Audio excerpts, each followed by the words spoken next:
Okay, the US election is now 7 weeks away. The ABC's Matt Bevan is doing a weekly podcast in the run-up to the election, and episode 2 drops today. This week, he's looking at Donald Trump's relationship, and it looks a bit scary with Donald Trump behind him there, looking at Donald Trump's relationship with the NRA and how that's evolved over 4 years and any effects on the election. And Matt joins us now from Newcastle. Matt, g'day. So the NRA has been a big player in US politics historically.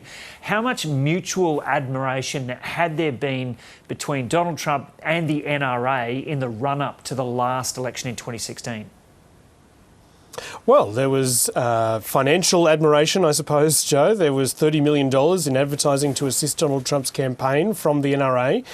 And Donald Trump said in response to that he wouldn't let them down. Now, but the funny thing about that is that Donald Trump doesn't really care about guns. He has said in the past that while his sons, Don Jr. and Eric, are right into hunting and they're great shots and they love shooting, he doesn't really get it and he doesn't really understand it, and they didn't get that from him. But of course, when it became politically expedient for him, he, talked up the Second Amendment and all that sort of thing, although I don't think in 2016, when he said that occasionally he carried a gun, I don't think anyone believed that Donald Trump of Fifth Avenue, New York, with his bodyguards and penthouse apartment, was carrying a piece around the streets of Manhattan. So it looked like there was going to be a good relationship between him and the NRA, but then when the first big shooting happened during the Trump presidency, did it appear the relationship wasn't going to turn out as expected?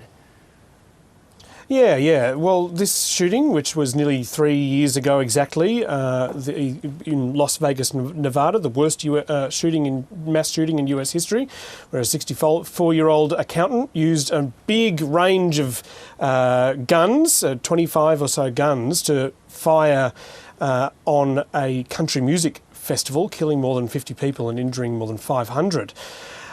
He fired over 1,000 rounds, and the way that he was able to do that was with a modification called a bump stock. Essentially, it was an attachment to a semi-automatic gun. That means when you pull the trigger, you don't have to pull the trigger every time you want a bullet. You just hold it down like an automatic firearm.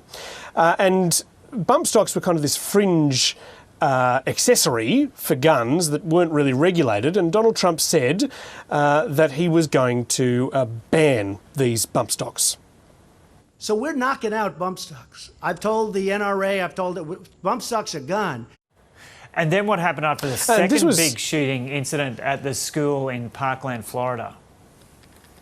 Well, he certainly wasn't interested in the idea of banning any guns. He banned the bump stocks, and he did succeed in doing that. The NRA wasn't particularly happy about that. But then he started talking about background checks and essentially saying that in order to try and protect school students from school shootings, he would enforce serious federally instigated background checks on people who have serious mental illnesses or who are on terrorist watch lists. Saying that he was also willing to consider immediately removing guns from people whose family or friends told federal or local law enforcement that they are a risk. Have a listen.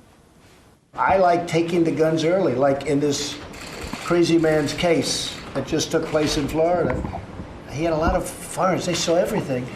To go to court would have taken a long time. So you could do exactly what you're saying, but take the guns first, go through due process.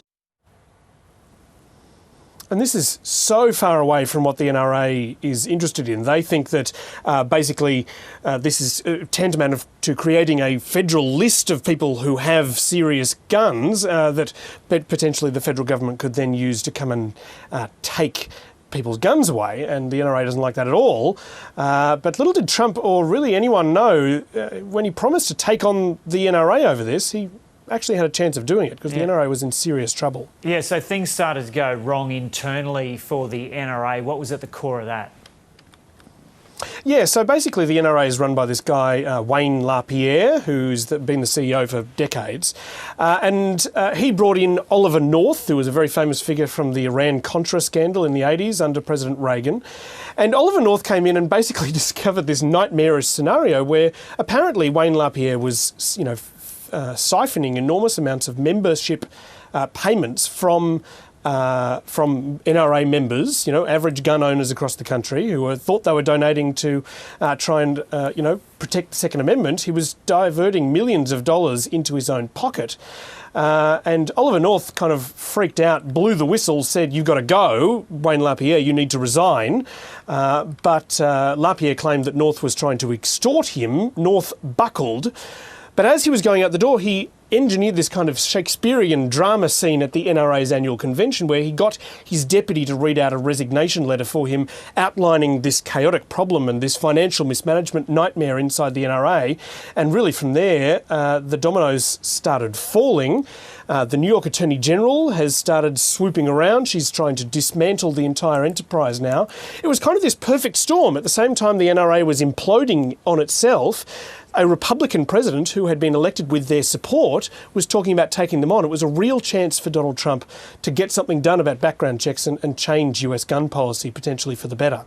And so where do things stand now between Donald Trump and the NRA? How much support can he expect to get from it? And how influential can it be now, taking into account what's happened recently? Yeah, well, the fight between Trump and LaPierre kind of ended very abruptly. Trump got on the phone to LaPierre, said it was time for background checks. LaPierre said no, and Trump reverted back to NRA talking points. I've said it 100 times, it's not the gun that pulls the trigger, it's the person that pulls the trigger. The people that, a lot of the people that put me where I am are strong believers in the Second Amendment, and I am also. And we have to be very careful about that. They call it the slippery slope, and all of a sudden everything gets taken away. And Trump went on to get distracted by trying to buy Greenland or something like that and kind of gave up that opportunity. But in terms of the campaign, 2020 campaign, the NRA has so far spent $8.2 million supporting Donald Trump, which is about $3 million behind their spending in 2016. It's unclear whether they'll be able to do the late surge, which was really responsible for their massive spending in 2016, whether they have the financial resources for that. But additionally, and crucially, Joe, for the first time in a US presidential election, the NRA is being outspent by 16% by pro-gun control groups. So things have really changed since 2016. Okay, Matt Bevan there with his podcast, America If You're Listening. And you get more on this in the second episode of America If You're Listening, wherever you get your podcasts.